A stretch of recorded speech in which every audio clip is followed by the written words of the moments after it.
E você fala muito isso, né? Que a gente não pode ter político de estimação. Da onde surgiu essa sua frase aí, político de estimação? Olha, na verdade eu surgi na internet, né, com os meus vídeos combatendo, principalmente na época, os defensores do governo petista, né? A gente via, infelizmente, o governo, principalmente o segundo governo petista, que é da presidente Dilma, um desastre ali, pessoas defendendo corruptos, pessoas defendendo coisas que infelizmente nem sabiam o que estavam fazendo.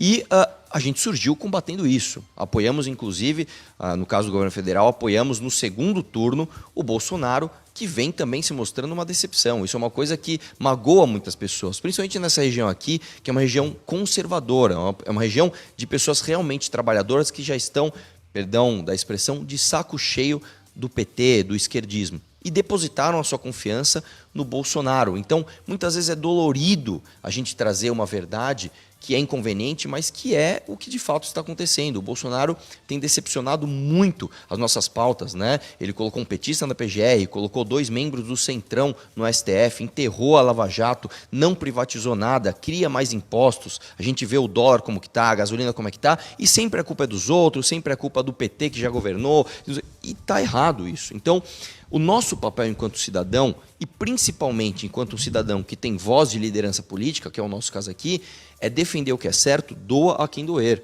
É não ter político de estimação, é cobrar. Eu quero lembrar que eu também sou um político. Eu sirvo para quê? Eu sirvo para ser cobrado. Eu não sirvo para ser idolatrado. Então, a partir do momento que a gente começa a passar pano para os erros de um presidente que a gente gosta, a gente está no caminho errado. Eu fui o deputado que mais denunciou o PL 529, que aumentou o ICMS, inclusive dos remédios. Tem muitos hospitais, inclusive aqui na região de Ribeirão Preto, que tiveram aumento nos seus insumos hospitalares e não tiveram correção na tabela SUS. Ou seja, o hospital muitas vezes se viu numa situação de não poder atender a população porque o Dória simplesmente aumentou impostos. E o que nós fazemos? Nós cobramos os políticos. Da mesma forma que nós lutamos para tirar Dilma, da mesma forma que nós brigamos com o Bolsonaro quando ele faz...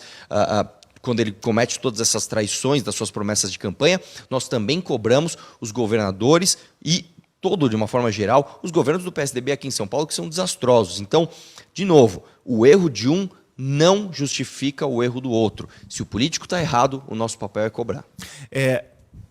Acabou a sua estadia, o seu tempo na Lesp? O senhor é pré-candidato ao governo do Estado de São Paulo? A gente já pode falar que é pré-candidato, né? Sim, sou pré-candidato e o que acontece é que eu não venho, né, de carreira política. Isso é uma coisa que a gente mostra bastante. Eu venho da iniciativa privada, tenho 35 anos, dos quais 3 agora eu participei ativamente como deputado, então a minha história é na iniciativa privada e eu não estou nem um pouco satisfeito com os candidatos que se apresentam aí. Se a gente vê bem, são 50 tons de PSDB. Nós temos quem? O Márcio França, que foi vice do Alckmin. Nós temos o Alckmin, que não precisa nem dizer que o Alckmin está estampado o PSDB na testa dele, ainda que ele tente sair do partido. Nós temos o Rodrigo Garcia, que é o vice-governador hoje, que também é responsável por todos esses desmandos de aumento de ICMS, etc., aqui no Estado, e provavelmente alguém que vai vir da esquerda com alguma força. Então, eu não estou satisfeito, eu não me contento com isso. Eu disputei a Prefeitura de São Paulo, agora em 2020, num partido pequeno, sem tempo de TV, sem fundo eleitoral. É importante deixar claro que eu fui o único candidato que abriu mão de todo o fundo eleitoral. Eu acho completamente imoral que você tenha que pagar, não só a minha propaganda, mas de qualquer outro político. Então, quando o privilégio chega, eu abro mão. E agora, né, fiz 10% na Prefeitura de São Paulo, tendo 1% nas pesquisas, eu fiz 10%, e agora já saio de 7% para o governo do Estado. Então a gente com certeza está animado, né? Eu tenho certeza que a gente vai fazer muito bonito nessa eleição e chega de PSDB, pelo amor de Deus. Você tem medo de disputar o cargo como governador do Estado de São Paulo? De forma alguma, inclusive, primeiro falando como você falou, do enfrentamento, eu acho muito saudável que os políticos hoje sejam tão cobrados. E por que fogem tanto? Exatamente, tem muito político que foge. Aqui a gente cobra, a gente fala, foge. Por que foge, Arthur?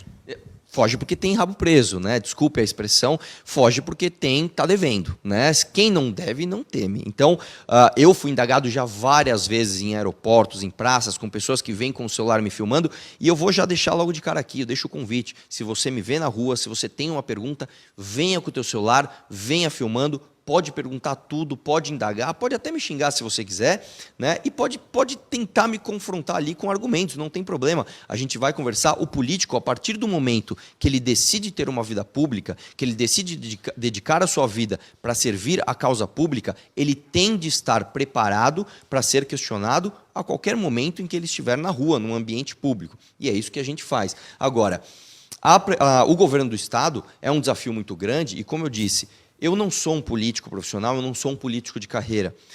Por mais que eu tenha uma reeleição a deputado estadual relativamente fácil, né, pela ampliação do meu público, nós não estamos aqui para fazer carreira, para fazer a nossa vida. Nós estamos aqui pela missão. E eu não posso deixar o meu Estado, um Estado que lutou a Revolução de 32, que combateu um ditador como Getúlio Vargas, ficar na mão de um partido, né, que não tem o menor merecimento do eleitor paulista. Então, eu espero que, finalmente, agora, na eleição de 2022, todos os eleitores tenham a noção de grandeza do seu voto. Você não merece escolher o menos pior, você merece o melhor. Então, eu imploro aqui para que você pesquise a vida do candidato que você vai votar, para que você não cometa o erro de colocar o PSDB no comando mais uma vez.